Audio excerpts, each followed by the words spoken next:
ਤੁਹਾਡੇ ਸਾਹਮਣੇ ਗੁਰਮਤਿ ਦੀਆਂ ਵਿਚਾਰਾਂ ਰੱਖ ਰਹੇ ਹਾਂ। ਇਹ ਕਥਾ ਹੈ ਤੇ ਕਰਮ ਤੇ ਸ਼ੁਭ ਹੈ, ਸ਼ੁਭ ਕਰਮ ਹੈ।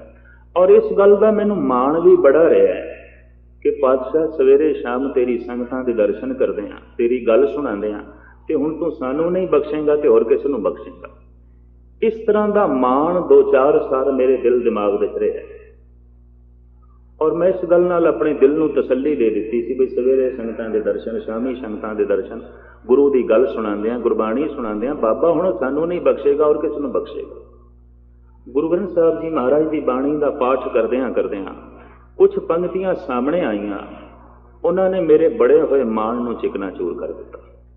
ਉਹ ਪੰਕਤੀਆਂ ਮੈਂ ਤੁਹਾਡੇ ਸਾਹਮਣੇ ਰੱਖਾਂ। ਕਬੀਰ आवरण को उपदेश थे, मुख में पर है रेत, रास बिरानी राखते, खाया घर का खेत। भी दूजे नूं उपदेश देण वाले जे ये गल तैनूं खुद नहीं जची, तेरा हिरदा कबूलदा नहीं, ये उपदेश नहीं है, ते रेत है, मिट्टी है। जिहड़ी गल तेरे मूहों निकली ते तैनूं ही नहीं स्वाद आया, ते इहदा मतलब मिट्टी है। ते दूजियां दे मूँह च मिट्टी पिया पाना, कोई पुन्न ते नहीं है, ये कोई पुन्न नहीं, ये तो मिट्टी है, ये तो रेत है। जिहड़ी गल आखदियां तैनूं स्वाद नहीं, वो गल सुनदियां भी किसी नूं स्वाद नहीं, वो तो रेत है, वो तो मिट्टी है। फिर इत्थे तक गल नहीं मुकाई। जे जाने हो भगत ज्ञानी, आगे ठाकर तिल नहीं माने, जे जाने हो कथनी करता, व्यापारी बसदा ज्यों फिरता। बड़ी जबरदस्त चोट कर दी है गुरु ग्रंथ साहब ने, बहुत जबरदस्त। उस दिन तो बाद मैनू अपने इरादे ते अपनियां भावनावां बदलनियां पईयां बई नहीं, कर्म ते चंगा जरूर है, पर जे नीयत चंगी ना होवे ते गल नहीं बनती। करते रहिए सारी जिंदगी कथा, कुछ भी नहीं बनता, कख नहीं बनता। जिवें आम लोगों के हिरदे मैले होंदे ने, इस तरह कथा करदे होया भी मंदे दा मन मैला, नीयत ठीक नहीं, ते नीयत ठीक नहीं ते कथा किसी काम दी नहीं। ऐ कीर्तन करना बड़ा शुभ कर्म है, गुरु घर विच सिरमौर कम है, बड़ा उत्तम कर्म है, पुनीत कर्म है, सब तो ज्यादा पुनीत कर्म है। पर जे नीयत चंगी ना होवे ते पता इस कीर्तन बारे सतगुरु दा की फैसला है। कोई गावे रागी नादी बेदी बहु भांत कर, नहीं हर हर बीजे राम राजे, जिना अंतर कपट विकार है, तिना रोए क्या कीजे। इस रोण नाल की होना है, कुछ भी नहीं, ये तो निरा रोना है। कई रोंदे ही पैने, कीर्तन नहीं है, रोना है। इस रोने नाल की होना, कुछ भी नहीं। कि मैं कीर्तन जानदा, मैं कीर्तन जानदा, कीर्तन छोटे छोटे बच्चे करन लग पे, बड़ी दुनिया करन लग पई। लोगों ने इसे नूं बंदगी समझ लिया, बहुत सारी दुनिया। और बहुत सारे ऐसे कहना ठीक है, असीं तो कीर्तन कर लेंगे हैं, 4 शब्द पढ़ लेंगे हैं, ठीक है, पढ़ लेना होता। कोई गावे रागी नादी बेदी बहु भांत कर, नहीं हर हर बीजे राम राजे, जिना अंतर कपट विकार है, तिना रोए क्या कीजे। अंदर कपट है, अंदर विकार है, कीर्तन करी जा रहे हैं। साहब कहना तू रोंदा पिया काहदा कीर्तन है, इहदे नाल की होना, कुछ भी नहीं, इहदे नाल कोई गल नहीं बननी। और इस संबंध में बहुत सारे शब्द ने, बहुत सारे शब्द ने। दान देना सिख जगत दे और बल्कि समुची धार्मिक जगत दे एक बड़ा वड्डा पुण्य है, बहुत उत्तम कर्म है। पर जे नीयत चंगी नहीं ते दान भी किसे लेखे नहीं। गुरु ग्रंथ साहब का फैसला। पंक्तियां बहुत ने, मैं एक एक सरवण थानू करा रहा हूं ताकि इतना पता चल जाए, निरी पुण्य नाल गल नहीं बनती, निरे पुण्य नाल पाप नहीं कटते। सारा जगत पुण्य करता पिया है, पाप भी नाले ही करी जाता है, पुण्य नाल कोई पाप नहीं। कीर्तन करी जाते हैं, पाप हो ही जाता है, कथा करी जाते हैं, पाप भी करी जाता है, कीर्तन सुनी जाते हैं तां भी पाप करी जाते हैं, दान दे जाते हैं तां भी पापी ने, पाठ करी जाते हैं, मत्था टेकी जाते हैं तां भी लड़ी जाते हैं, तां भी दुनिया भर का अनर्थ करी जाते, निरे पुण्य नाल गल नहीं बनी। तो मैं इस तरह की तिफल तसल्ली थानू नहीं देन लगा भी एक दफा वाहिगुरू आखो ते जन्मां जन्मांतरां दे पाप कटे जांदे ने। अज ते कटे नहीं गए, जन्मां जन्मांतरां दे कित्थों कटे जाणगे, अज दे ते कटे नहीं गए। अज दी समस्या ते त्यों दी त्यों बनी पई है, जन्मां जन्मांतरां दे कित्थों कटे जाणगे। हाँ, जिहदी नीयत शुद्ध है, अगर उसने एक दफा भी कह दिता तो गल बन जाएगी। कबीर सो मुख धन है, जय मुख निकसे राम, देही किसकी बापरी, पवित्र होए वो ग्राम, गल बन जाएगी। तो साहिब गुरु नानक देव जी महाराज कहते दान देना बड़ा शुभ कर्म है, पर जे नीयत कर्म चंगी नहीं तो इस कर्म ਨੂੰ भी कोई भाग नहीं लगता। इत्थे भी गल नहीं बनती। सतियां मन संतोख उपजे देने के विचार। सतियां का मतलब है दानी। दान देने का ख्याल आया, चलो परोपकार करिए, पुण्य खटिए, दान करिए, पर दे दे मंगे। साहब कहते दे के फिर मंगना, अंदरों कोई इच्छा। जिस देने नाल मंगना उन्होंने वपार कहते हैं। जिथे देना है लेना नहीं उन्होंने दान कहते हैं। जिथे सिर्फ लेना है देना नहीं उन्होंने शूमपना कहते हैं। वो शूमपना है। जिथे देना है नाल लेना भी है वपार है। कोट मधे को बिरला सेवक और सगले व्यवहारी। साहिब नहीं तो व्यापार है। कुछ दिता है, कुछ मंगे, देन लैन के उत्ते खड़ा है। डॉक्टर मोहम्मद इकबाल उर्दू के एक बड़े प्रसिद्ध शायर हुए हैं। तो कहता है इबादत करते हैं जो लोग जन्नत की तमन्ना में, इबादत तो नहीं ये एक तरह की तिजारत है। भाई तो व्यापार है। भाई इबादत इस वास्ते करनी है, नमाज इस वास्ते पढ़नी है जन्नत मिले, तो व्यापार हो गया। ये तो तिजारत है। कुछ करना, कुछ मंगना, कुछ देना, कुछ लेना। व्यापार खड़ा है लैन देन दे उत्ते। कभी बगौर मुताला कर लेना, लेना है देना नहीं व्यापार टूट जाएगा। देना है लेना नहीं व्यापार टूट जाएगा। लेन देन दे उत्ते व्यापार खड़ा है। जिथे देना है लैन की कोई भावना नहीं उन्होंने दान कहते। जिथे लेना है देने की कोई भावना नहीं उन्होंने शोमपना कहते हैं। जिथे देना भी है जिथे लेना भी उन्होंने व्यापार कहते हैं। व्यापार कोट मदे को बिरला सेवक और सगले व्यवहारी। तो इबादत करते हैं जो लोग जन्नत की तमन्ना में, इबादत तो नहीं ये एक तरह की तिजारत है। जो डर कर नारे दोज़ख से खुदा का नाम लेते हैं, ये सच्ची बंदगी नहीं बुज़दिलाना एक हिदायत है। डर के किधरे नरकां च ना पै जाइए, किधरे मर ना जाइए, इस तरह डरे डरे नमाज पढ़नी, डरे डरे बंदगी करनी। इकबाल कहता नहीं ये भी कोई गल, इत्थे भी गल नहीं बनी। तो इबादत किस ते खड़ी है? वो कहता है मगर जब शुक्र नेमत से जो भी झुकती है बंदा की, ये सच्ची बंदगी है शरीफाना एक इतायत है। बंदगी उतों शुरू होती है जिथे बंदा शुकराने विच आके मस्तक परमात्मा दे अगों रख देंदा है, अकाल पुरख दे अगों। बई शुकराना है तेरा, झोली मेरी बहुत छोटी सी, तुम बहुत कुछ दे दिता, बहुत कुछ दे दिता, मैं की मंगा। रख दिता है, सजदा कर देता है, मत्था टेक देता है, शुकराने च आ गया। मैं शिराज के प्रसिद्ध संत शेख सादी की एक दिन जीवन कथा पढ़ रहा से। इन्हें जिंदगी का एक खास हिस्सा बगदाद दीनी तालीम हासिल करने ला दिता। दोपहर के वक्त नमाज पढ़न जा रहा सी मस्जिद ते बचपन दे विच ही इसके मां बाप मर गए सन। यतीमी दे विच बेचारा पलिया, पुराना जमाना। तो पैरों में जुत्ती नहीं सी ते अरब की तपदी हुई जमीन अग की तरह जमीन तपे चल रहा से। कहता खुदा तू किसी को कुछ दिता, किसी को कुछ दिता, ते मैं ते अज तक तैथों कुछ मंगया नहीं, तू बख्शिश कर एक जुत्ती किधरों लभा दे। मेरे पैर जल रहे, छाले पै जाते, नमाज मैं जरूर पढ़नी है, मस्जिद तक मैं जरूर पहुंचना है, पर मेरे पैर जल रहे हैं।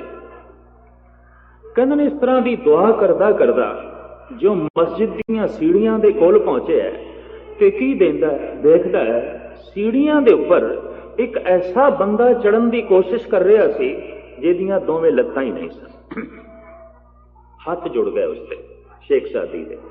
कहंदा खुदा मैं जुत्ती नहीं मंगदा, तू मेरियां लत्तां ही सलामत रहन दे। मैं ये वेख्या कि तू मैनू जुत्ती नहीं दे दिती, पर मैं ये क्यों नहीं वेख्या कि तू कईयां नूं लत्तां भी नहीं दित्तियां। शुकराने च आ गया, लख लख शुक्र करन लगा। ए खुदा तेरा लख लख शुक्र है, तू पैर ते दिते ने मैनू चलने। मगर जब शुक्र नेमत से जो भी झुकती है बंदा की, ये सच्ची बंदगी है शरीफाना एक इताअत है। तो मैं अर्ज करा जिस देण दे नाल लेना है, जिस लेने नाल देना है, ਉਹਨੂੰ ਵਪਾਰ ਕਹਿੰਦੇ ਨੇ। तो ਸਾਹਿਬ ਕਹਿੰਦੇ ਨੇ गुरु नानक देव जी महाराज ਦਾ फैसला सतियां मन संतोख उपजे देने के विचार दे दे मंगे दे के मंगदा सहसा गुणा हजारां गुणा वध मंगदा। ਹੁਣ देखो 10% ਵਿਆਜ ਹੋ ਸਕਦਾ, चलो 20% सही, चलो 50% सही, चलो 100% सही ਵਿਆਜ, पर दे के हजारां गुणा वध मंगदा। दे दे मंगे सहसा गुणा हजारां गुणा वध मंगदा है। शोभ करे संसार, फिर निरा मंगदा ही नहीं, जगत शोभा भी करे कि मैदानी, संसार शोभा भी करे, शोभ करे संसार।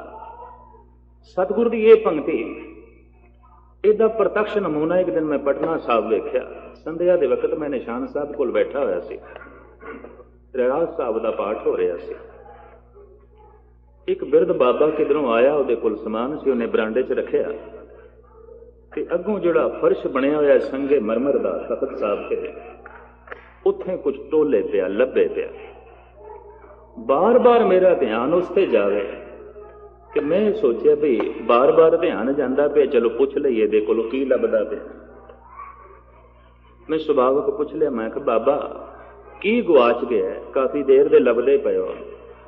आखन लगा ज्ञानी सिंह जी पिछले साल मैं 1100 दमड़े दे गया सी ते मैनेजर साहब ने कहा सी ना लिखांगे तेरा, तो मैं लभदा पिया कित्थे मेरा नां लिखिया। मैं कि इस दर दे उत्ते आके लोकी गुरु दा नां लभदे ने, इस दर्द ते आके लोकी अकाल पुरख दा नां लभदे ने, ते इस दर्द ते आके तू अपना नां लभदा पे। ते जे तू इत्थे भी अपना नां लभना है तां हुण दस गुरु दा नां कित्थे लभेगा, अकाल पुरख दा नां कित्थे लभेगा। लोकी गुरुद्वारियां 'च भी अपना नाम लभदे ने, ते जिहड़े गुरुद्वारियां 'च अपना नाम लभदे ने उन्हां दे पुन्न नूं की खाक भाग लगने ने, कख भी नहीं, कुछ भी नहीं, कुछ भी नहीं। कई अपना ही नाम लभदे ने। गुरु दा नां होवे भावें ना होवे, मेरा नां जरूर होना चाहिए। गुरु की गल होवे भावें ना होवे, मेरी गल जरूर होनी चाहिए। दे दे मंगे सहसा गुणा शोभ करे संसार। जितने इतिहासक स्थान ने, या मैं हिंदुओं के भी बड़े बड़े मंदिर देखे ने, संगे मरमर ते चिट्टा लाणगे, पर काले नाम लिख लिख के काला कर छड्डणगे। ते कई दफा ख्याल आंदा भई हे गुरदेव, जिन्हां बंदियां ने तेरे मंदिर का चिट्टा फर्श चिट्टा नहीं रहन दिता, उन्हां बंदियां ने अपना हिरदा कित्थे चिट्टा रहन दिता। वो होमे दी कालक अंदर छा गई। दे दे मंगे सहसा गुणा शोभ करे संसार, दे के मंगदे ने हजारां गुणा वध मंगदे ने, फिर जगत शोभा भी करे। साहब कहंदे ने इह कोई दान नहीं, इहदे नाल ते कुछ नहीं गल बननी। तो इस तरह का जगत पुण्य कर रहा है, कि जब कुछ पता नहीं चलता, कुछ मिलता नहीं, फिर नास्तिक कहने कोई गल नहीं बनी। इतना दान दिता है कख नहीं बनया, इन्ने पाठ किए ने कख नहीं बनया, इन्ना कीर्तन किया कोई गल नहीं बनी, इन्नियां विचारां कीतियां ने, कथा कीतियां ने, सुनिया ने, कोई गल नहीं बनी। दरअसल ये शुभ कर्म है, पर शुभ कर्म नूं जितने चिर तक शुभ जमीन नहीं मिलती, चंगी धरती नहीं मिलती, इस चंगे बीज ने पनपना नहीं। मैं दो श्लोक गुरु ग्रंथ साहब के थोड़े सामने रखा। एक बाबे फरीद का है, एक गुरु अमरदास जी का, और दोवें इकट्ठे ने। बाबा फरीद कहते ने पाड़ पटोला धज करी कंबलड़ी पहरेओ, जेही वेसी सौ मिले से ही वेश करेओ। ऐ खुदा तू किस वेश दे च मैनू मिलेगा? मैं तन दे रेशमी कपड़े फाड़ देना, नहीं पहनता, मैं कंबली पहन लेना, जिसनों सूफ कहते ने। सूफी फकीर एक सूफी पहनते ने। सूफ का मतलब है उन दी कंबली, जिथों इन्हां दा नाम सूफी पै गया। अरबी विच उन नूं सूफ कहते हैं। ते गर्मियां अरब दियां बहुत महान गर्मी है, लू चलती है, बड़ी तपश, ते तपश दे च भी उन दी कंबली पहन के रखनी और 12 महीने पहन के रखनी। और उन्हां देशां दे जिथे 12 महीने तपदी हुई गर्मी है, ये उन्हां दी एक साधना का ढंग से सूफ दी कंबली पहननी, इन्हां दा नाम पै गया सूफी। तो बाबा फरीद कहते ने पाड़ पटोला धज करी कंबलड़ी पहरिओ, जेही वेसी सौ मिले सेई वेश करियो। ऐ खुदा मैं रेशमी कपड़े फाड़ देना, सुट देना, उन दी कंबली बना के पहन लेना। तू दस ते सही किहड़े वेश च मिलेगा। तैनू टोलदियां मैं थक गया, तैनू लभदियां मैं थक गया। दरअसल बाबा फरीद अपनी बैरागमई अवस्था खुदा दे अगों रख रहे हैं। पर इस सलोक तो किधरे भुलेखा ना पै जाए कि रब वाकई किसी भेख दे च मिलदा है, किसी खास तरह के कपड़ियां तो मिलता है। तो इस गल नूं फिर अगां चल के खोल दिता है गुरु अमरदास जी महाराज ने। अगों है महला तीजा, फरीदा काहे पटोला पाड़ती, कंबलड़ी पैरियो, नानक घर ही बैठिया सौ मिले, जे नीयत रास करे। की लोड़ है रेशमी कपड़े फाड़न दी, की लोड़ है उन दी कंबली पहनण दी। नीयत ठीक करिए तो खुदा घर दे च मिल जाता है। नानक घर ही बैठिया सौ मिले, जे नीयत रास करे। हिरदे दी धरती ठीक कर ले, गल बन जाए। हिरदे दा सिंघासन ठीक कर ले, खुदा प्रगट हो जाएगा। तो बाबे फरीद दा हिरदे दा सिंघासन ठीक है, उत्थे खुदा प्रगट है। एक श्लोक तो भुलेखा लग सकता सी कि वाकई रब किसी भेख दे च मिलता है। तो गुरु अमरदास जी महाराज ने अगों चल के गल खोल दी है, फरीदा काहे पटोला पाड़ती, कंबलड़ी पैरियो, नानक घर ही बैठिया सौ मिले, जे नीयत रास करियो। जे नीयत ठीक नहीं तो पुण्य भी पाप ने, पाप पुण्य दो एक समान। पाप ते पाप है, पुण्य भी पाप है। अंदरों नीयत ठीक नहीं दान करी जा रहा है, अंदरों नीयत ठीक नहीं कीर्तन करी जा रहा है, सुनी जा रहा है, अंदरों नीयत ठीक नहीं पाठ करी जा रहा है, अंदरों नीयत ठीक नहीं मत्था टेकी जा रहा है। पाप पुण्य दो एक समान। निज गुण पारस तजो गुणा, पाप ते पाप है, पुण्य भी पाप है। फर्क सिर्फ इतना है कि ऐसे बंदे नूं लोकी थोड़ा जिहा सन्मान दे देणगे, बई मत्था टेकदा है जी, कीर्तन सुनदा है जी, बड़ा पाठ करता है। पर जे नीयत ठीक नहीं तो पाप पुण्य दो एक समान। पाप ते पाप है, पुण्य भी ऐसा पाप है जब नीयत ठीक नहीं, हिरदे चों ना कीता जाए, दिलों ना कीता जाए। तो मैं अर्ज करा, चार पड़ाव गुरु नानक देव जी महाराज ने दसन। जब नीयत शुद्ध होके मनुख कर्म करता है, दिलों करता है, दिलों जाप करता है, दिलों बाणी पढ़ता है, अंदरों ये चाहत ते उमंग है, हे प्रभु मेरी सुरत तेरे तक पहुंचे, तो फिर कुछ पड़ावां चो लंघदी है और फिर सुरत सहजे सहजे पहुंचती है सचखंड तक। इंदू ऋषि मुनिया ने कह दिता, प्रथम कर्म कांड, फिर उपासना कांड, फिर ज्ञान कांड। मोहम्मद साहब ने कह दिता, पहले शरीयत, फिर तरीकत, फिर मार्फत, फिर हकीकत। ते सह गुरु नानक देव जी महाराज का फरमान, पहले धर्म खंड, फिर ज्ञान खंड, फिर शर्म खंड, फिर कर्म खंड, फिर सचखंड वसे निरंकार। फिर है सचखंड, जिथे निरंकार ज्योतिमान है, जिथे सुरत जाके इंज लीन हो जाती है जिमें कोई नदी सागर विच लीन हो जाए। नानक लीन भयो गोबिंद स्यों, ज्यों पानी संग पानी। तो वो लीनता नसीब हो सके, पहले बंदा की करे? तो साहब कहते हैं, पहले एक धर्मी बने। धर्म का आखिरी अर्थ है धारण करना, किसी नियम नूं असूल नूं धारण करना। जिस दे आसरे ते जमीन खड़ी उन्होंने कहते हैं धर्म, जिस दे आसरे ते सूरज चंद तारे खड़े ने इनू कहते हैं धर्म। नाम के धारे सगले जन, धर्म के आसरे ते सब खड़े न। धर्म एक मर्यादा, धर्म एक नियम, धर्म एक असूल, धर्म जो धारण किया होया है सब कुछ ने, जमीन ने, आसमान ने, सूरज चंद तारिया ने धारण किया होया है, इनू कहते हैं धर्म। कहते हैं मनुख ने नहीं धारण किया होया, इस वास्ते पशु पंखी भी धर्म दे च ने, सूरज चंद तारे भी धर्म दे च ने, रातां रुतां थितवार सब धर्म दे च ने, बंदा धर्म दे च नहीं। इस वास्ते सारे का सारा जिहड़ा धार्मिक उपदेश है सिर्फ मनुख वास्ते, और किसी वास्ते नहीं। न पशुओं वास्ते, न पंखियों वास्ते, न कीड़े मकोड़ियां वास्ते, न सूरज चंद तारियां वास्ते। सारे का सारा धार्मिक उपदेश मनुख वास्ते। पता क्यों? कि मनुख सुतंत्र है रूहे जमीन दे च, और ये सुतंत्रता ही इसकी एक बहुत बड़ी सौगात है। और ये सुतंत्रता ही किसी वक्त इस वास्ते कहर साबित हो जाती है। सुतंत्रता तो इस वास्ते भी अगे वध सके, पर कई दफा ये अगे वधण की थां ते पिछे मुड़दा। कहते ने एक दिन हजरत अली ने प्रश्न किया सी मुहम्मद साहब से भी कुछ मैं भी कर सकदा कि सब कुछ खुदा करता है। मैं इस वास्ते अर्ज कर रहा कि गुरु ग्रंथ साहब दी कुछ पंक्तियां तो लोग अर्थ होर दे होर कर लेंदे। जे कईयां नूं कहो ना भी पुरखा तू अमृत पान कर ले, गुरु वाला बन जा तां तेरा मत्था टेकिया ठीक है। कहंदा गुरु जद जपाएगा उदों जपांगे, गुरु जद छकाएगा उदों छकांगे। ते गुरु अजे यही चाहता तू शराब भी पींदा रहे, गुरु अजे यही चाहता है तू पुठे रस्ते चलदा रहे। ते जिहड़ा गुरु इस तरह का चाहता गुरु किस तरह गुरु होवेगा? नहीं, चुनाव ते तू करना है, चोण ते तू करनी, तू स्वतंत्र है, तू अगे भी जा सकता है पिछे भी जा सकता है, इतना चुनाव तू करना है। और जगत के तमाम रहबरी पुरुषों ने एक है, कृष्ण जी ने साफ अर्जन नूं कह दिता सी कर्म करना तेरे हाथ च है, फल देना मेरे हाथ च है। फल तेरे कोल नहीं पर कर्म तेरे कोल जरूर है।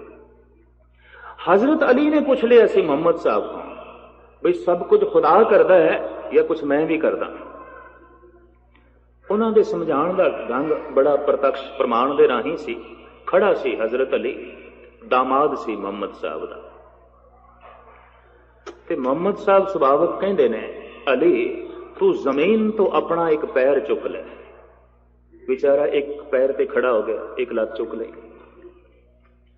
ते मुहम्मद साहब कहने लगे हुण तू दूजा पैर भी चुक।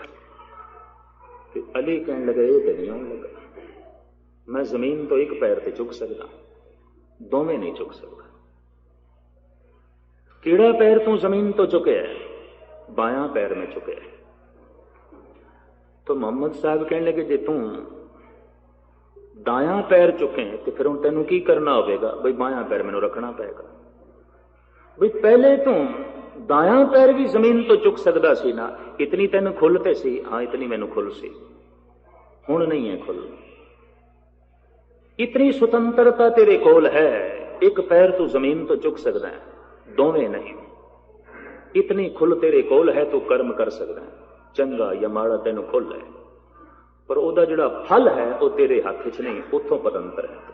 जे तू एक दफा बीज चुके हैं तो तेनों लाजमी भोगना पेगा। तू लख भी यतन कर, तू बाजरा बीज दिता है तो तेनों ख्याल आवे भुल हो गई है कणक बीजनी सी, तो तू लख तपस्या कर, लख साधना कर, पैदा तो बाजरा ही होगा। आप बीज आपे ही कर, इत्थे ते जेहा बीजे सो लुणे कर्मा संदड़ा खेत।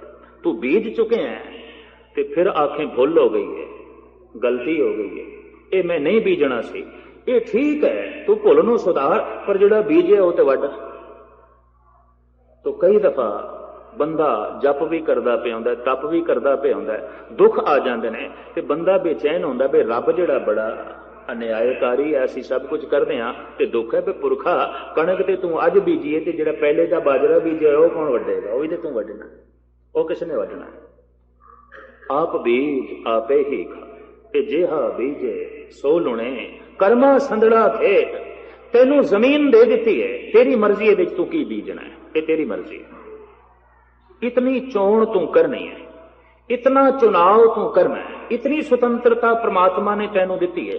पशुओं की जिंदगी बजी हुई है, वो खाने पीने तक भी बजे हुए हैं, वो अपना खाना पीना भी तब्दील नहीं कर सकते। लख भुखी मर जाए गऊ मांस नहीं खाएगी, तो लख भुखा मर जाए शेर घास नहीं खाएगा। उन्हों का खाना पीना भी रब की तरफों फिक्स है, कोई चुनाव नहीं कर सकते। पतंत्र ने बजे हुए ने, मनुख चोण कर सकता है की खाना है, की पीना है, की पहनना है, किस तरीके नाल मैं अपनी जिंदगी व्यतीत करनी है। सारा चोण मनुख की खुल है, पूर्ण रूप में खुल है। और इस खुल करके कई दफा मनुख तो बड़े भारी अनर्थ हो जाते हैं। हुण इनू खुले अगे भी जा सकता है, पिछे भी जा सकता है। ज्यादातर ऐसा होंदा बंदा पिछे ही चलता है, तो फिर दोषी ठहरांदा है भाई जदों रब चाहेगा उदों चलांगा अगे। इसदा मतलब है जो रब यही चाहता तू पिछे ही जा, सारी गल रब ते ही सुटदा पिया। ते जिहड़ा रब तैनूं पिछे सुटना चाहता है वो रब दयालु किस तरह होगा, वो रब कृपालु किस तरह होगा, वो रब महान किस तरह होगा। रब ते चाहता है तू मेरे कोल आ, तुम घर आओ मेरे मीत, तुमरे दोखी हर आप ने वारे अपदा भई भी। वो ते तेरी उड़ीक दे च, वो ते तैनूं बुला रहा। अनेकां पासियां तो वो तैनूं आवाज मार रहे बई तू आ, तुम घर आओ मेरे मीत, तुमरे दोखी हर आप ने वारे अपदा भई बीतीत। तू एक दफा आ ते सही मेरे कोल, तेरे मैले कपड़े मैं आपे धो दें। तेरा मैला जिस्म मैं आपे साफ कर देंगा, तू आ ते सही। ते आना ही बड़ा औखा हो गया।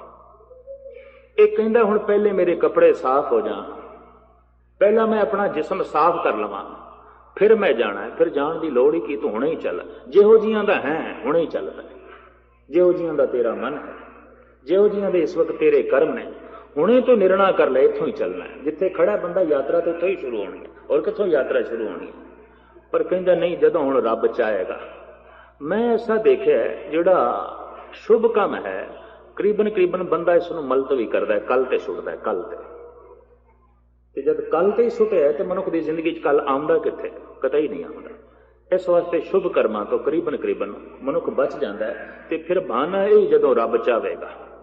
हुण ये जिहड़ा भगतां ने कहा है कि मनुख दे हथ विच कुछ भी नहीं, करन करावन आपे आप, मानक के किछ नाहीं हाथ। ये जिहड़ी गल कह दित्ती है, और भगत साफ कहंदे ने, हे प्रभु तेरी मेहर नाल होई है गल, तेरी बख्शिश नाल होई है, तेरी रहमत नाल होई है। गल इत्थे यह है कि एक पैर जिहड़ा जमीन तो चुकना है, इतनी खुल किसने दी है? परमात्मा ने दी है, अपनी तो नहीं ना। इतनी खुल भी उस रब की दी हुई है, इतनी खुल भी परमात्मा की दी हुई है। तो भगतां नूं इस गल की समझ है, वो कहंदे हे परमात्मा, अगे जाण दी पिछे जाण दी जिहड़ी खुल है, ये भी तो आखिर तूं दित्ती है, साडा ते कुछ नहीं, सब कुछ तेरे हाथ च। उन्होंने इत्थे कहा है, असीं नेक भी कर सकते हैं, बुरा भी कर सकते हैं। असी जहर नूं अमृत भी बना सकते हैं, अमृत नूं जहर भी बना सकते हैं। पर इतनी खुल चूंकि तू दिती है सानू, साडी अपनी नहीं है। तो भगत इत्थे कह देंदे सब कुछ तेरे हाथ दे च, सब कुछ तेरे वास्ते च। मनुख ने मिठे गन्ने दे रस नूं शराब दे च बदल दिता, मिठे अंगूरां नूं शराब दे च बदल दिता। पर मनुख ने ऐसा भी कीता है कि कौड़े संखीए नूं कुश्ते दे च बदल दिता है। तुसीं वैदां दी दुकान ते हिंदुस्तान विच की देखोगे, संखीਆਂ ਨੂੰ मार के कुश्ता बना लेंदे ने। दिल दिमाग ਨੂੰ ताजगी देंदा, देसी दवाई है। उंज कच्चा संखीਆ खाओ तो बंदा मर जाता है, पर जिस ढंग नाल कुश्ता बनाते हैं, संखीਆ अमृत बन जाता है, जहर अमृत बन जाता है। मनुख दे कोल ये जुगती है, ये चाहे कि जहर नूं अमृत बना सकता है, ये चाहे कि अमृत नूं जहर बना सकता है। ये तो बंदे की मर्जी है कि सच में कंघा फेरना है कि कैंची फेरनी, मेरी मर्जी है, मनुख की मर्जी है। इतनी खुल दी है रब ने, इतनी खुल परमात्मा ने दी है। गन्ने के रस का गुड़ बनाना है, चीनी बनानी है या शराब बनानी है, मेरी मर्जी है। ये तो खुल दी है मनुख, परिपूर्ण परमात्मा ने खुल दी हुई है। पर चूंकि खुल उसने दी हुई है, साडी अपनी नहीं, तो भगत इत्थे कह उठदे ने सब कुछ तेरे हाथ च। इतनी खुल भी दी है तो तू ही दी है ना, साडा अपना तो कुछ भी नहीं। इस ढंग नाल उन्हां भगतां ने कहा है जो अपनी सुरत नूं इतना उच्चा लै गए सन, प्रभु तक पहुंच गए सन, बाणी तक पहुंच गए सन, गुरु तक पहुंच गए सन। उन्होंने कह दिता सब कुछ तेरे हाथ च है, क्योंकि जिहड़ी तू खुल दी सी अगे जाण दी, पिछे जाण दी, उसका सदका असीं अगे चले ते तेरे तक पहुंच गए। ये खुल भी तू दी है, इस वास्ते सब तेरी रहमत, सब तेरी बख्शिश। फिर ऐसा भी है कि एक निक्का जिहा बीज बोया, बोड़ दा इतना वड्डा दरख्त हो गया। एक निक्की जी अंब की गुठलू बोई, इतना वड्डा दरख्त हो गया, तो इतने सारे फल लगे। तो भगत कह उठता है, हे दाता, मैं तो थोड़ा जिहा अमृत वेले किधरे जा गया सी, थोड़ी जिहा साधना की सी, थोड़ा जिहा जाप किया सी, ते इतना वड्डा रस मिले, ये तेरी बख्शिश, ये तेरी रहमत। मैं तो कुछ भी नहीं किया, एक निक्का जिहा बीज बोया, इन्ना वड्डा दरख्त हो गया, इतने फुल लग गए ने, इतने फल लग गए ने, इतनी संघनी छां हो गई है। तो हिरदा धनवाद नाल भर जाता है भगत का। वो कहता तेरा शुकराना, मेरे हाथ से कुछ नहीं, तो तेरी बख्शिश है। मैं तो एक निक्का जिहा बीज बोया सी, कुछ भी नहीं, पर बोया तो सी, एक निक्का बीज बोया तो सी, इन्ना ते कीता सी। ये ठीक है, दरख्त फुल फल, बड़ी रहमत, बड़ी बख्शिश हो गई, पर इन्ना ते कीता। इस वास्ते साहिब गुरु नानक देव जी महाराज ने जो धर्मखंड की व्याख्या की, मैं थोड़े सामने रखा। साहिब कहते हैं, राती रुती थिती वार पाउन पानी अग्नि पाताल, तिस विच धरती थाप रखी धर्मशाल। साहिब कहते हैं, रातां नूं वेखिए, रुत्तां नूं वेखिए, थित्तां नूं वेखिए, ग्रह नक्षत्रां नूं वेखिए, सब मर्यादा दे चल रहे हैं।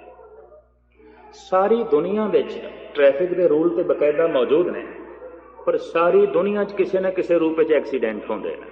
कोई ऐसा देश नहीं जिथे एक्सीडेंट ना होंदे, हर देश दे होंदे, पर नियम मौजूद ने, रूल मौजूद ने।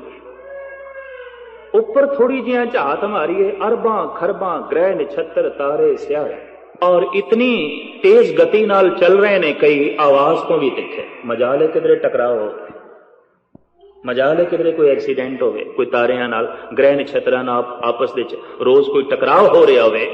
इत्थों रब्बी शायर भगत लोग अंदाजा लांदे ने कोई विधान है, कोई नियम है जो काम कर रहे, कोई असूल है जो काम कर रहे हैं। वरना एक हिस्सा जमीन है, 3 हिस्से पानी है, ये पानी कदों दा जमीन नूं खा जांदा। कुछ नियम है, कुछ असूल ने, और जे असूल ते नियम है तो नियम नूं बनाउण वाला भी कोई है। अपने आप इट्टां तरतीब विच नहीं रखियां जांदियां। जे दीवार बन गई है तो इट्टां नूं फिर किसी ने तरतीब विच रखिया। कदी जिंदगी नूं वेखो, सब कुछ तरतीब दे, एक एक नस, अखां ए दंद ने, मूंह मत्था है, तेनों अखां सिर दे उत्ते हो जाण, नक हत्थां नूं लग जाए, दंद पिछे लग जाण, कन हाथी की तरह हो जान, तो खिमा करनी कहना पैगा तो इट्टां दा ढेर एवें किसी ने सुट दिता है। पर नहीं, एक एक नस तरतीब दे च, एक एक अंग तरतीब दे च, एक एक वस्तु जिहड़ी तरतीब दे च है, इस तरतीब नूं देण वाला कोई है, इस नियम नूं बनाउण वाला कुछ है। साहिब कहंदे तेरी शरीर की धरती किसी नियम दे नाल उसरी है, पुत्री तेरी विध कर ठाठी, किसी विध के मुताबिक, किसी विधान के मुताबिक ये तेरा शरीर का पुत्रा जिहड़ा है ये बने। सूरज चंद तारे बने ने, टिके हुए ने, ते जे सब कुछ किसी नियम दे टिके हुए ने और नियम दे चल रहे ने, ते ऐ बंदे तू भी नियम दे चल।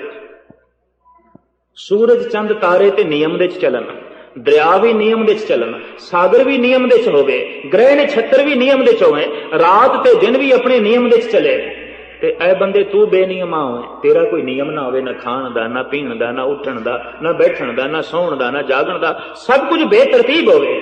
साहिब कहंदे ने फिर जिस वक्त बंदा बेतरतीब होंदा है, उस तो नुकसान बड़ा होंदा है। एक दरिया नियम की उलंघना कर छड़े ते हड़ां की शक्ल अख्तियार कर जाए, बड़ी तबाही आ जाती है, बड़ी बर्बादी आ जाती है। चुल्हे विच बलदी बलदी अग जे किधरे बाहर प्रगट हो जाए ते मकान जल के राख हो जाए, उत्थे असीं कहने अग बेमर्यादा हो गई। चुल्हे च बलदी रहे ते मर्यादा सी, बेमर्यादा हो गई, मकान नूं लग गई। जिंदगी तरतीब दे चले, अपने आप नूं भी सुख मिलता है, दूजियां नूं भी सुख मिलता है। ते जदों बंदा बेमर्यादा हुंदा है, खुद भी दुखी हुंदा है, होर भी कईयां नूं दुखी करदा है, होर भी कईयां नूं परेशान करदा है। एक दुखी बंदा कईयां दे दुख दा बायस बनदा है। घर विच एक रोगी होवे, सारियां नूं परेशान करेगा। क्षमा करनी, किसी शहर दे च एक बंदा बेतरतीब होवे, कईयां दी बेतरतीबी दा कारण बनेगा, कईयां दी परेशानी दा कारण बनेगा, कईयां दी दुख दा कारण बनेगा। इस वास्ते साहिब कहंदे राती रुत्ती थित्ती वार नियम दे विच जीवना। पर नियम की है, असीं किस तरह समझीए? इस वास्ते सतपुरुषां ने गल्लां खोल के दस दित्तियां भी तू नियम दे चलना है। भी नियम की ने? तो चूंकि साड़ियां हस्तियां 3 ने, शरीर है, मन है और आत्मा है, तो सतगुरां ने कुछ आत्मा दे नियम दसे, कुछ मन दे नियम दसे, कुछ शरीर दे नियम दसे। ये जिहड़ियां रहतां ने, ये शरीर दे नियम ने। बाणी दी विचार है, कथा कीर्तन दा सुनना है, ये मन दे नियम ने, मन दी रहत। वाहिगुरू वाहिगुरू दा जिहड़ा जाप है, इस जाप दे जिहड़ा ध्यान जोड़ना है, आत्मा दा नियम है। हस्तियां साड़ियां 3 ने और तिन्हां नूं नियम दे च रखना पेगा, तिन्हां नूं एक मर्यादा देनी पेगी, तिन्हां नूं एक असूल देना पेगा। छोटे जिहे बच्चे स्कूल विच जांदे ने, यूनीफॉर्म बकायदा पहन लेंदे ने, सानूं कोई इतराज नहीं आउंदा। लेकिन खिमा करनी, गुरु दे दर आउंदियां, प्रभु कोल पहुंचदियां, ईश्वर कोल जांदियां, अगर कोई विधि विधान गुरु ने बनाया, हर बंदे नूं इतराज हो जांदा, उत्थे बंदा इतराज करदा है। छोटे बच्चे वास्ते कोई इतराज नहीं करदा। वो मामूली जिहा स्कूल दे जिथों आम दुनियावी विद्या, वो विद्या जिहदे नाल जिंदगी सिर्फ चलनी है, बदलनी कोई नहीं, उत्थे ते सारे नियम की पालना, ते जिहदे नाल लोक पर लोक सवरना है, उत्थे कोई नियम की पालना, उत्थे कोई मर्यादा की पालना नहीं। उत्थे असूल नूं तूं छिक्के ते टंग देवें। इत्थों कहना पैना है कि तू अपनी सुरत नूं अजे इस मार्ग ते तोरिया ही नहीं। जिस बंदे दा खाना पीना उठना बैठना सोना जागना सब कुछ नियम दे च हो जाए, शरीरक रहत भी उसने धारण कर ली, मानसिक रहत भी उसने धारण कर ली, आध्यात्मिक रहत भी उसने धारण कर ली, ये बंदा पहले पड़ाव ते पहुंच गया। ये धर्म खंडी है, पहले पड़ाव ते पहुंच गया। हर धर्म दे च ਬਕਾਇਦਾ ਪਹਿਲਾ ਪੜਾਅ ਹੈ। ਮੁਹੰਮਦ ਸਾਹਿਬ ਨੇ ਸਖਤੀ ਨਾਲ ਕਹਿ ਦਿੱਤਾ ਪਹਿਲੇ ਸ਼ਰਾ, ਤੇ ਜੋ ਸ਼ਰਾ ਦੇ ਚ ਨਹੀਂ ਆਇਆ ਹਕੀਕਤ ਦੇ ਚ ਨਹੀਂ ਪਹੁੰਚੇਗਾ। ਉਪਨਿਸ਼ਦਾਂ ਦੇ ਰਿਸ਼ੀਆਂ ਨੇ ਕਹਿ ਦਿੱਤਾ ਪਹਿਲੇ ਕਰਮ ਕਾਂਡ, ਜੋ ਕਰਮ ਕਾਂਡ ਵਿੱਚ ਨਹੀਂ ਆਇਆ ਗਿਆਨ ਕਾਂਡ ਤੱਕ ਨਹੀਂ ਪਹੁੰਚੇਗਾ। ਗੁਰੂ ਨਾਨਕ ਨੇ ਵੀ ਸਾਫ਼ ਕਹਿ ਦਿੱਤਾ ਜਿਹੜਾ ਧਰਮ ਖੰਡ ਵਿੱਚ ਨਹੀਂ ਆਇਆ ਉਹ ਸੱਚਖੰਡ ਵਿੱਚ ਕੀ ਖਾਕ ਆਵੇਗਾ। ਪਹਿਲੇ ਧਰਮ ਖੰਡ, ਧਰਮ ਦਾ ਮਤਲਬ ਨਿਯਮ, ਕੁਛ ਮਰਿਆਦਾ ਜੋ ਗੁਰੂਆਂ ਨੇ ਬਣਾਈ ਹੈ, ਜੋ ਸਤਿਗੁਰਾਂ ਨੇ ਬਣਾਈ ਹੈ। ਤੇ ਇਤਨੀ ਗੱਲ ਕਬੂਲ ਕਰਨੀ ਪਏਗੀ ਕਿ ਸਾਡੇ ਨਾਲੋਂ ਸਤਿਗੁਰ ਜ਼ਿਆਦਾ ਜਾਣਦਾ ਹੈ, ਸਾਡੇ ਨਾਲੋਂ ਜ਼ਿਆਦਾ ਉਸ ਨੂੰ ਬੋਧ ਹੈ। ਤੇ ਜੇ ਅਸੀਂ ਕਹਿ ਦਈਏ ਤੇ ਇਹ ਗੱਲ ਤੇਰੀ ਗੁਰੂ ਸਾਨੂੰ ਪ੍ਰਵਾਨ ਨਹੀਂ, ਇਹ ਵੀ ਪ੍ਰਵਾਨ ਨਹੀਂ, ਇਹ ਵੀ ਪ੍ਰਵਾਨ ਨਹੀਂ, ਇਹ ਵੀ ਪ੍ਰਵਾਨ ਨਹੀਂ, ਤੇ ਇਤਨੀ ਗੱਲ ਸਪਸ਼ਟ ਹੋ ਗਈ ਇਹ ਗੁਰੂ ਤੇਰੇ ਨਾਲੋਂ ਅਸੀਂ ਜ਼ਿਆਦਾ ਜਾਣਦੇ ਹਾਂ। ਤੇ ਜੇ ਤੇਰੇ ਨਾਲੋਂ ਅਸੀਂ ਜ਼ਿਆਦਾ ਹੀ ਜਾਣਦੇ ਹਾਂ ਤੇ ਝੁਕਣ ਦੀ ਕੋਈ ਲੋੜ ਨਹੀਂ, ਮੱਥਾ ਟੇਕਣਾ ਫਿਰ ਪਖੰਡ ਹੋ ਗਿਆ। ਫਿਰ ਕੀ ਪੂਜਾ ਕਰਨੀ ਉਸਦੀ, ਫਿਰ ਕੀ ਪ੍ਰਤਿਸ਼ਠਾ ਕਰਨੀ, ਫਿਰ ਕੀ ਉਸਦੇ ਅੱਗੋਂ ਸਿਰ ਨਿਵਾਣਾ। ਜਦ ਕਬੂਲ ਕਰ ਲਿਆ ਵੀ ਤੇਰੇ ਨਾਲੋਂ ਅਸੀਂ ਜ਼ਿਆਦਾ ਜਾਣਦੇ ਹਾਂ, ਸਾਨੂੰ ਜ਼ਿਆਦਾ ਪਤਾ ਹੈ, ਸਾਨੂੰ ਜ਼ਿਆਦਾ ਬੋਲਦਾ, ਇਤਨੀ ਗੱਲ ਕਬੂਲ ਕਰਨੀ ਪਏਗੀ ਐ ਗੁਰੂ ਪਰਮਾਤਮਾ ਦੇ ਸੰਬੰਧ ਦੇ ਵਿੱਚ ਮੈਂ ਇਤਨਾ ਨਹੀਂ ਜਾਣਦਾ ਜਿਤਨਾ ਤੂੰ ਜਾਣਦਾ। ਜੀਵਨ ਦੇ ਸੰਬੰਧ ਦੇ ਜੋ ਤੇਰੀ ਜਾਣਕਾਰੀ ਹੈ ਉਹ ਮੇਰੀ ਨਹੀਂ, ਇਸ ਵਾਸਤੇ ਮੈਂ ਝੁਕਦਾ, ਮੈਂ ਕਬੂਲ ਕਰਦਾ। ਰਹਿਤ ਰਹਿਤ ਰਹਿ ਜਾਏ ਵਿਕਾਰਾ, ਜਿਉਂ ਫਿਰ ਬੰਦਾ ਗੁਰੂ ਦੀ ਰਹਿਣੀ ਰਹਿੰਦਾ ਹੈ ਵਿਕਾਰਾਂ ਤੋਂ ਬਚ ਜਾਂਦਾ ਹੈ। ਤੋ ਰਹਿਣੀਆਂ ਤਿੰਨ ਤਰ੍ਹਾਂ ਦੀਆਂ ਨੇ, ਸਰੀਰਕ ਰਹਿਤ, ਮਾਨਸਿਕ ਰਹਿਤ, ਅਧਿਆਤਮਿਕ ਰਹਿਤ। ਸਰੀਰਕ ਰਹਿਤ ਹੈ ਜੋ ਪੰਜ ਕਕਾਰ ਸਾਨੂੰ ਸਤਿਗੁਰਾਂ ਨੇ ਦੇ ਦਿੱਤੇ, ਸਰੀਰਕ ਰਹਿਤ। ਮਾਨਸਿਕ ਰਹਿਤ ਹੈ ਗੁਰਬਾਣੀ ਦੀ ਵਿਚਾਰ ਕਥਾ ਕੀਰਤਨ ਸੁਣਨਾ, ਹੈ ਮਾਨਸਿਕ ਰਹਿਤ ਹੈ। ਤੁਰਕ ਤਰੀਕ ਜਾਨੀਏ ਹਿੰਦੂ ਵੇਦ ਪੁਰਾਨ, ਮਨ ਸਮਝਾਵਨ ਕਾਰਨੇ ਕਛੁਕ ਪੜੀਏ ਗਿਆਨ। ਗੁਰੂ ਗ੍ਰੰਥ ਸਾਹਿਬ ਦਾ ਫੈਸਲਾ, ਕੁਛ ਗਿਆਨ ਪੜ੍ਹ, ਕੁਛ ਗਿਆਨ ਸੁਣ, ਮਨ ਨੂੰ ਸਮਝਾ ਆਪਣੇ, ਇਹ ਮਾਨਸਿਕ ਰਹਿਤ ਹੈ। ਵਾਹਿਗੁਰੂ ਵਾਹਿਗੁਰੂ ਦਾ ਜਾਪ ਇਹ ਹੁਣ ਕੋਈ ਗਿਆਨ ਤੇ ਹੈ ਨਹੀਂ, ਇੱਕ ਅੱਖਰ ਦਾ ਜਾਪ ਕਰੀ ਜਾਓ, ਇਹ ਕੋਈ ਗਿਆਨ ਤੇ ਹੈ ਨਹੀਂ। ਇਹ ਕੀ ਹੈ? ਇਹ ਅਧਿਆਤਮਿਕ ਰਹਿਤ ਹੈ। ਇੱਕ ਅੱਖਰ ਦਾ ਜਾਪ ਕਰਦਿਆਂ ਕਰਦਿਆਂ ਮਨ ਇੱਕ ਹੋ ਜਾਂਦਾ, ਇਕਾਗਰਤਾ ਨਸੀਬ ਹੋ ਜਾਂਦੀ ਹੈ। ਮੈਨੂੰ ਦਿੱਲੀ ਦੇ ਵਿੱਚ ਇੱਕ ਸੱਜਣ ਕਹਿਣ ਲੱਗਾ ਬਈ ਸਾਹਿਤਿਕ ਦੁਨੀਆ ਦੇ ਵਿੱਚ, ਇਲਮ ਦੀ ਦੁਨੀਆ ਦੇ ਜਿਹੜੀ ਪੁਨਰੁਕਤੀ ਹੈ ਇਹ ਦੋਸ਼ ਹੈ। ਇੱਕ ਗੱਲ ਨੂੰ ਜਿਹੜਾ ਬਾਰ-ਬਾਰ ਦੁਹਰਾਣਾ ਹੈ ਇਹ ਦੋਸ਼ ਹੈ। ਸਾਹਿਤਿਕ ਦੁਨੀਆ ਦੇ ਵਿੱਚ ਦੋਸ਼ ਮੰਨਿਆ ਗਿਆ ਹੈ। ਸ਼ਾਇਰੀ ਦੀ ਦੁਨੀਆ 'ਚ, ਕਵਿਤਾ ਦੀ ਦੁਨੀਆ 'ਚ, ਸਾਹਿਤ ਦੀ ਦੁਨੀਆ 'ਚ, ਇਲਮ ਦੀ ਦੁਨੀਆ 'ਚ ਇੱਕ ਗੱਲ ਨੂੰ ਬਾਰ-ਬਾਰ ਰਿਪੀਟ ਕਰਨਾ, ਇਸ ਨੂੰ ਦੋਸ਼ ਮੰਨਿਆ। ਇਹਨੂੰ ਕਹਿੰਦੇ ਨੇ ਪੁਨਰੁਕਤੀ ਦੋਸ਼। ਸੰਸਕ੍ਰਿਤ ਵਿੱਚ ਕਹਿੰਦੇ ਨੇ ਪੁਨਰੁਕਤੀ ਦੋਸ਼। ਬਈ ਇੱਕ ਗੱਲ ਨੂੰ ਤੂੰ ਬਾਰ-ਬਾਰ ਦੁਹਰਾ ਛੱਡਿਆ ਤੇ ਪੁਨਰੁਕਤੀ ਹੋ ਗਈ ਤੇ ਦੋਸ਼ ਹੋ ਗਿਆ। ਉਹ ਮੈਨੂੰ ਕਹਿਣ ਲੱਗਾ ਗਿਆਨੀ ਜੀ ਗੁਰੂ ਗ੍ਰੰਥ ਸਾਹਿਬ ਦੇ ਵਿੱਚ ਪੁਨਰੁਕਤੀ ਹੈ। ਇੱਕ ਗੱਲ ਜਿਹੜੀ ਇੱਕ ਸ਼ਬਦ 'ਚ ਆਖੀ ਹੈ, ਦੂਜੇ 'ਚ ਵੀ ਹੋਈ, ਤੀਜੇ 'ਚ ਵੀ ਹੋਈ, ਚੌਥੇ 'ਚ ਵੀ ਹੋਈ, ਪੰਜਵੇਂ 'ਚ ਹੋਈ, ਪੁਨਰੁਕਤੀ। ਉਹਨੇ ਹਿੰਮਤ ਬੜੀ ਕੀਤੀ ਤੇ ਮੈਨੂੰ ਕਹਿਣ ਲੱਗਾ ਮੈਂ 15-20 ਦਿਨ ਤੋਂ ਤੁਹਾਨੂੰ ਸੁਣ ਰਿਹਾ ਸੀਸਗੰਜ ਦੇ ਵਿੱਚ, ਤੁਹਾਡੇ ਕੋਲ ਵੀ ਪੁਨਰੁਕਤੀ ਜਿਹੜੀ ਇੱਕ ਗੱਲ ਅੱਜ ਕਰ ਦਿੱਤੀ, ਕੱਲ ਵੀ ਹੋਈ, ਪਰਸੋਂ ਵੀ ਹੋਈ, ਕਰੀ ਜਾਂਦੇ, ਕੋਈ ਨਵੀਨਤਾ ਨਹੀਂ, ਕੋਈ ਹੋਰ ਗੱਲ ਨਹੀਂ, ਗੱਲ ਇੱਕੋ ਹੀ ਹੈ। ਤੇ ਕਹਿਣ ਲੱਗਾ ਅੱਜ ਜਪਜੀ ਸਾਹਿਬ ਪੜ੍ਹੀ, ਫਿਰ ਕੱਲ ਪੜ੍ਹੋ, ਫਿਰ ਪਰਸੋਂ ਪੜ੍ਹੋ, ਬਾਰ-ਬਾਰ ਪੜ੍ਹੋ, ਗੱਲ ਸਮਝ ਆ ਗਈ। ਜਪਜੀ ਸਾਹਿਬ ਦਾ ਟੀਕਾ ਪੜ੍ਹ ਲਿਆ, ਸਮਝ 'ਚ ਆ ਗਈ, ਇੱਕ ਪਾਠ ਦੀ ਸਮਝ ਪੈ ਗਈ, ਵਿਚਾਰ ਦੀ ਸਮਝ ਪੈ ਗਈ, ਬਾਰ-ਬਾਰ ਪੜ੍ਹਨ ਦਾ ਕੀ ਮਤਲਬ ਹੈ? ਇਹ ਤੇ ਪੁਨਰੁਕਤੀ ਦੋਸ਼ ਹੈ। ਇੱਕ ਗੱਲ ਨੂੰ ਬਾਰ-ਬਾਰ ਦੁਹਰਾਈ ਜਾਣਾ ਇਹ ਤੇ ਦੋਸ਼ ਹੈ। ਮੈਨੂੰ ਕਹਿਣ ਲੱਗਾ ਕਿਆ ਤੁਸੀਂ ਸ਼ਾਇਰਾਨਾ ਮਿਜ਼ਾਜ ਰੱਖਦੇ ਹੋ? ਮੈਂ ਕਿਹਾ ਪੁਰਖਾ ਹੰਕਾਰ ਦੀ ਗੱਲ ਤੇ ਨਹੀਂ, ਮੈਂ ਸ਼ਾਇਰ ਵੀ ਹਾਂ, ਖੁਦ ਸ਼ਾਇਰੀ ਕਰਦਾ, ਸਾਹਿਤ ਦੀ ਥੋੜੀ ਬਹੁਤ ਸੂਝ ਸਮਝ ਵੀ ਹੈ। ਪੁਨਰੁਕਤੀ ਦੋਸ਼ ਹੈ ਐਸਾ ਮੇਰਾ ਹਿਰਦਾ ਨਹੀਂ ਮੰਨਦਾ। ਕਹਿਣ ਲੱਗੇ ਫਿਰ ਤੁਹਾਨੂੰ ਸਾਹਿਤ ਦੀ ਸਮਝ ਹੀ ਨਹੀਂ ਹੈ, ਕਵਿਤਾ ਦੀ ਸਮਝ ਹੀ ਨਹੀਂ, ਇਲਮ ਦੀ ਸਮਝ ਹੀ ਨਹੀਂ ਹੈ। ਇਲਮ ਦੀ ਦੁਨੀਆ ਵਿੱਚ, ਸਾਹਿਤ ਦੀ ਦੁਨੀਆ ਵਿੱਚ ਪੁਨਰੁਕਤੀ ਦੋਸ਼ ਹੈ। ਇੱਕ ਗੱਲ ਬਾਰ-ਬਾਰ ਦੁਹਰਾਣੀ ਦੋਸ਼ ਹੈ। ਮੈਂ ਉਹਨੂੰ ਕਿਹਾ ਕਰਤੇ ਪੁਰਖ ਨੇ, ਪਰਿਪੂਰਨ ਪਰਮਾਤਮਾ ਨੇ ਆਪਣਾ ਸਾਰਾ ਜਿਹੜਾ ਬ੍ਰਹਿਮੰਡ ਖੜਾ ਕੀਤਾ ਹੈ ਪੁਨਰੁਕਤੀ ਤੇ ਖੜਾ ਕੀਤਾ। ਮੈਂ ਕਿਹਾ ਦੇਖੋ ਇੱਕ ਸਵਾਸ ਲਿਆ ਹੈ ਤੇ ਹੁਣ ਫਿਰ ਲਵਾਂਗੇ, ਇਹ ਤੇ ਪੁਨਰੁਕਤੀ ਹੈ, ਰੈਪੀਟੇਸ਼ਨ ਹੈ, ਹੋਰ ਕੀ ਹੈ। ਇੱਕ ਦਫਾ ਲਿਆ ਸਵਾਸ ਅੰਦਰ ਕੀਤਾ, ਫਿਰ ਬਾਹਰ ਕੱਢਿਆ, ਫਿਰ ਅੰਦਰ ਕੀਤਾ, ਫਿਰ ਬਾਹਰ, ਸਾਰਾ ਦਿਨ ਇਹੀ ਕਰਦੇ ਰਹਿਣਾ। ਇੱਕ ਦਫਾ ਅੰਦਰ ਲਿਆ ਤਾਂ ਠੀਕ ਹੈ, ਲੈ ਗਏ, ਫਿਰ ਦੁਬਾਰਾ ਕੀ ਲੈ ਜਾਣ ਦੀ ਲੋੜ ਹੈ? ਕਿ ਜੇ ਦੁਬਾਰਾ ਨਾ ਲੈ ਕੇ ਗਏ ਤੇ ਜ਼ਿੰਦਗੀ ਕਿੱਥੇ? ਫਿਰ ਗੱਲ ਖਤਮ। ਜੀਵਨ ਤੇ ਪੁਨਰੁਕਤੀ ਤੇ ਖੜਾ ਹੈ। ਦਿਲ ਬਾਰ-ਬਾਰ ਪਿਆ ਧੜਕਦਾ। ਸਵੇਰੇ ਪਾਣੀ ਪੀਤਾ ਸੀ, ਹੁਣ ਸ਼ਾਮ ਨੂੰ ਪੀਣ ਦੀ ਕੀ ਲੋੜ ਹੈ? ਦੁਪਹਿਰ ਨੂੰ ਰੋਟੀ ਖਾਧੀ ਸੀ, ਹੁਣ ਰਾਤ ਨੂੰ ਖਾਣ ਦੀ ਕੀ ਲੋੜ ਹੈ? ਬਾਰ-ਬਾਰ ਖਾਈ ਜਾਂਦੇ ਆ, ਬਾਰ-ਬਾਰ ਖਾਈ ਜਾਂਦੇ। ਪੁਨਰੁਕਤੀ ਹੈ। ਭੋਜਨ ਦੇ ਵਿੱਚ ਪੁਨਰੁਕਤੀ ਹੈ, ਸਵਾਸ ਦੇ ਵਿੱਚ ਪੁਨਰੁਕਤੀ ਹੈ, ਪਾਣੀ ਪੀਣ ਦੇ ਵਿੱਚ ਪੁਨਰੁਕਤੀ ਹੈ। ਤੇ ਮੈਂ ਕਿਹਾ ਪੁਰਖਾ ਤੂੰ ਘਰ ਦੇ ਵਿੱਚ ਜਾਣਾ ਹੈ, ਕਦੀ ਬਗੌਰ ਮੁਤਾਲਾ ਕੀਤਾ ਹੈ? ਪਰਿਵਾਰ ਦੇ ਸੰਬੰਧ ਪੁਨਰੁਕਤੀ ਤੇ ਖੜੇ ਨੇ। ਜਿਸ ਢੰਗ ਦੇ ਬੋਲ ਤੂੰ ਅੱਜ ਬੋਲੇ ਪਰਿਵਾਰ ਦੇ ਵਿੱਚ, ਇਹ ਤੇ ਕਈ ਦਫਾ ਤੂੰ ਬੋਲ ਚੁੱਕਿਆ, ਰੋਜ਼ ਬੋਲਦਾ ਹੈ, ਉਸੇ ਬੋਲਣੇ ਦੇ ਉੱਤੇ ਤੇਰੇ ਸੰਬੰਧ ਖੜੇ ਨੇ।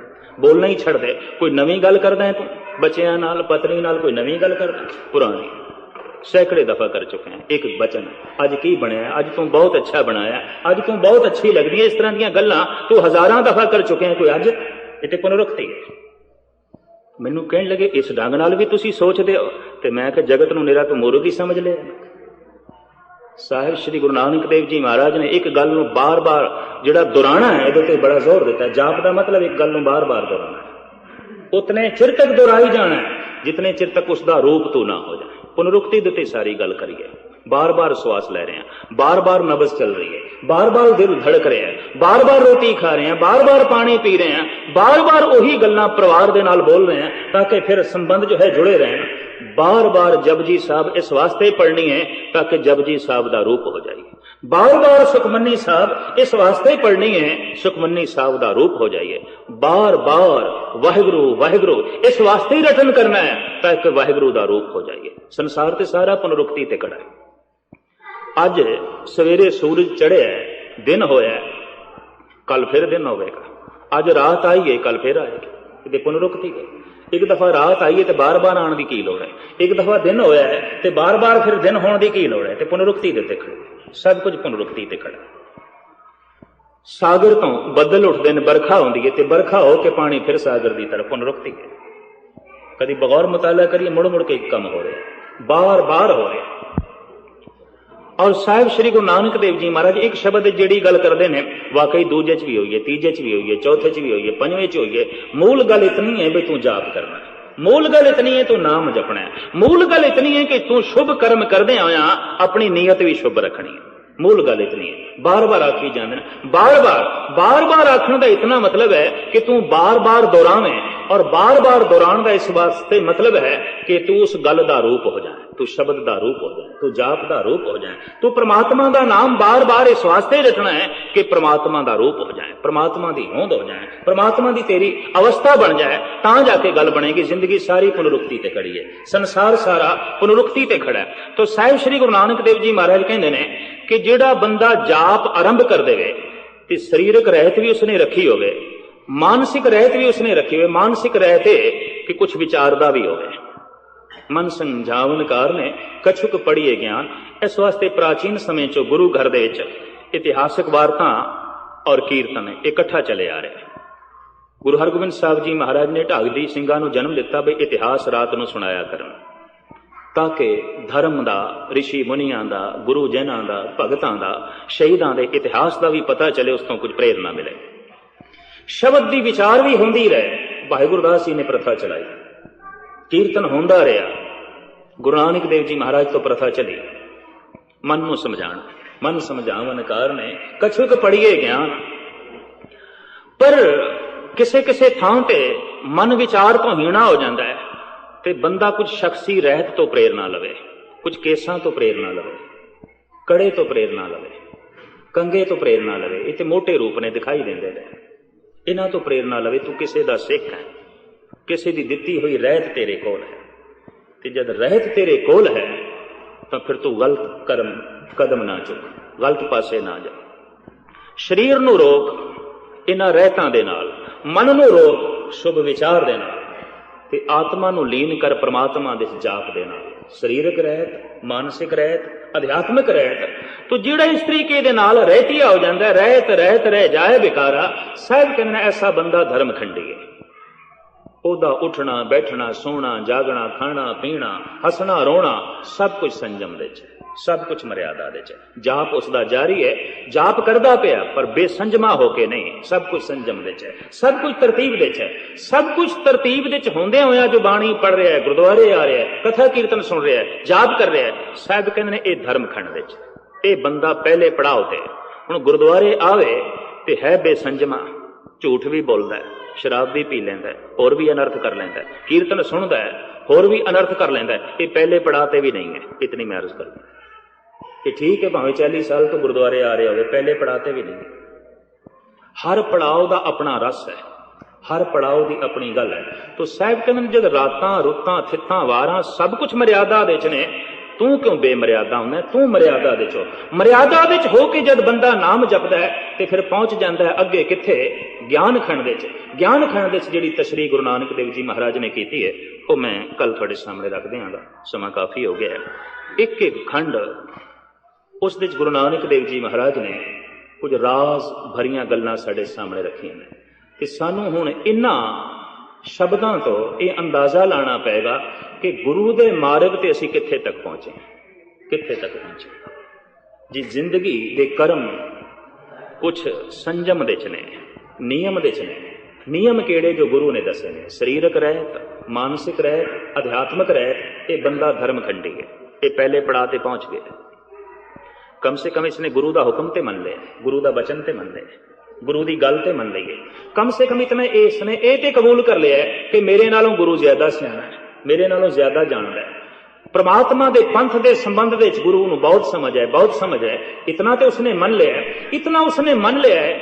ਇਸ ਗੱਲ ਦਾ ਸਬੂਤ ਕਿ ਇਸਨੇ ਗੁਰੂ ਦੀ ਸਾਰੀ ਗੱਲ ਮੰਨ ਲਈ, ਹਰ ਗੱਲ ਨੂੰ ਮੰਨ ਲਿਆ, ਖਿੜੇ ਮੱਥੇ ਕਬੂਲ ਕਰ ਲਿਆ। ਤੋ ਇਹ ਬੰਦਾ ਧਰਮ ਖੰਡੀ ਹੈ ਤੇ ਹੁਣ ਜਾਪ ਜਾਰੀ ਹੈ। ਇਸਨੇ ਅਗਲੇ ਪੜਾਅ 'ਚ ਪਹੁੰਚਣਾ ਹੈ ਔਰ ਸਹਿਜੇ ਸਹਿਜੇ ਪਹੁੰਚਣਾ ਹੈ ਸੱਚਖੰਡ ਤੱਕ। ਵਜ਼ਾਹਤ ਮੈਂ ਕੱਲ ਜਿਵੇਂ ਗੁਰੂ ਬਾਬੇ ਨੇ ਬਖਸ਼ਿਸ਼ ਕੀਤੀ ਤੁਹਾਡੇ ਸਾਹਮਣੇ ਰੱਖ ਦਿਆਂਗਾ। ਅੱਜ ਇੱਥੇ ਸਮਾਪਤੀ। ਹਾਰਦਿਕ ਤੌਰ ਤੇ ਤੁਹਾਡਾ ਸਾਰਿਆਂ ਦਾ ਧੰਨਵਾਦ। ਤੁਸੀਂ ਟਿਕ ਕੇ ਗੁਰਮਤਿ ਦੀਆਂ ਗੱਲਾਂ ਨੂੰ ਸਰਵਣ ਕੀਤਾ। ਮੇਰੇ ਪਾਤਸ਼ਾਹ ਹੋਰ ਰਹਿਮਤ ਕਰਨ, ਹੋਰ ਮਿਹਰ ਭਰਿਆ ਹੱਥ ਤੁਹਾਡੇ ਸਿਰ ਦੇ ਉੱਤੇ ਰੱਖਣ, ਤੁਹਾਨੂੰ ਸੁਣਨ ਦੀ ਦਾਤ ਦੇਣ, ਤੁਹਾਨੂੰ ਮੰਨਣ ਦੀ ਦਾਤ ਦੇਣ। ਜਿਨੇ ਸੁਣ ਕੇ ਮੰਨਿਆ ਹੋ ਤਿੰਨ ਬਲਹਾਰੇ ਜਾਉ। ਜਿਸਨੇ ਸੁਣ ਕੇ ਮੰਨ ਲਿਆ, ਗੁਰੂ ਨਾਨਕ ਦੇਵ ਜੀ ਕਹਿੰਦੇ ਮੈਂ ਸਦਕੇ ਜਾਣਾ, ਉਸ ਤੋਂ ਮੈਂ ਕੁਰਬਾਨ ਜਾਣਾ। ਐਸੀ ਹਾਲਤ ਬਣੇ ਕਿ ਗੁਰੂ ਨਾਨਕ ਸਾਥੋਂ ਸਦਕੇ ਜਾਣ ਔਰ ਗੁਰੂ ਗੋਬਿੰਦ ਸਿੰਘ ਜੀ ਮਹਾਰਾਜ ਸਾਥੋਂ ਬਲਹਾਰਨੇ ਜਾਣ। ਭੁੱਲਾਂ ਚੁੱਕਾਂ ਲਈ ਖਿਮਾ ਦੀ ਯਾਚਨਾ। ਵਾਹਿਗੁਰੂ ਜੀ ਕਾ ਖਾਲਸਾ।